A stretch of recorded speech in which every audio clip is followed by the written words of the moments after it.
रामपुर गांव में मंगरू और गुरा नाम के दो भाई रहा करते थे। बड़ा भाई मंगरू बहुत ही चालाक और कपटी था। वह हमेशा अपने फायदे की बात सोचता और अपने छोटे भाई से बुरा व्यवहार करता था। छोटा भाई गुरा बहुत ही भोला था। वह हमेशा बड़े भाई का कहा किया करता था। माता पिता के देहांत के बाद बड़े भाई मंगरू ने सोचा कि संपत्ति का बंटवारा कर दिया जाए। उसने छोटे भाई को बुलाया और कहा, देखो भाई गुरा, मैं सोच रहा हूँ क्यों न संपत्ति का बंटवारा कर दिया जाए। घर का सारा काम तुम ही करते हो। यह सब देखकर मुझे बहुत ही दुख होता है। बंटवारे से तुम्हें सारा काम नहीं करना पड़ेगा और तुम चीजों का लाभ भी उठा पाओगे। भैया, आप बहुत अच्छे हो, हमेशा मेरा भला सोचते हो। ठीक है भैया, जैसा आप कहें। संपत्ति के नाम पर हमारे पास यह घर, एक गाय, एक गरम कंबल और एक आम का पेड़ है। यह घर मैं रख लेता हूँ और तुम्हारे लिए बाहर एक नई झोपड़ी बनवा देता हूँ, क्योंकि यह घर बहुत पुराना हो गया है और तुम ऐसे पुराने घर में नहीं रह पाओगे। गाय का अगला हिस्सा तुम रख लो और पिछला हिस्सा मैं रख लेता हूँ। इसी तरह गरम कंबल का इस्तेमाल दिन में तुम कर लेना और रात में मैं कर लिया करूँगा।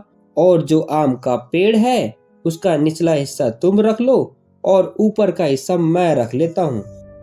गुरा बहुत भोला होने के कारण मंगरू की चालाकी को नहीं समझ पाया और उसकी सारी बात मान ली। समय बीतता गया। बंटवारे के अनुसार गुरा घर के बाहर बनी झोपड़ी में रहने लगा। गाय का अगला हिस्सा गुरा के पास होने के कारण वह उसका अच्छे से ध्यान रखने लगा। वह उसे समय पर चारा खिलाता और उसके लिए पानी की व्यवस्था करता। परंतु जब दूध का समय आता तो पिछला हिस्सा मंगरू का होने के कारण वह सारा दूध रख लेता। कंबल का इस्तेमाल दिन की धूप में गुरा करता और रात की कड़ी ठंड में उसे बिना कंबल के सोना पड़ता। लेकिन बड़ा भाई मंगरू आराम से रात में कंबल के साथ बड़े मजे से सोया करता था। इसी तरह आम के पेड़ का निचला हिस्सा गुरा के पास होने के कारण वह उसमें समय पर पानी और खाद डालता और पेड़ के ऊपर का हिस्सा बड़े भाई मंगरू का होने के कारण वह सारे फल ले लेता। एक दिन गुरा गाय को चारा खिला रहा होता है, तभी एक साधु महात्मा भिक्षा के लिए वहां पर आते हैं। भिक्षाम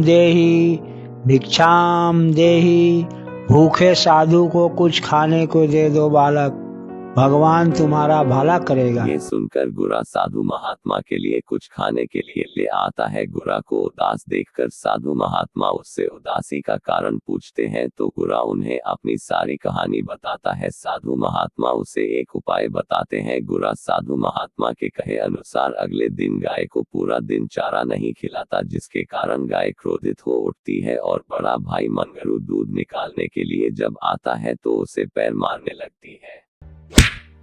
रात को जब मंगरू को कंबल देने का समय होता है उससे पहले गुरा कंबल को गीला कर देता है। गुरा, ये कंबल गीला क्यों है? भैया, कंबल बहुत गंदा हो गया था, इसीलिए मैंने इसे धो दिया।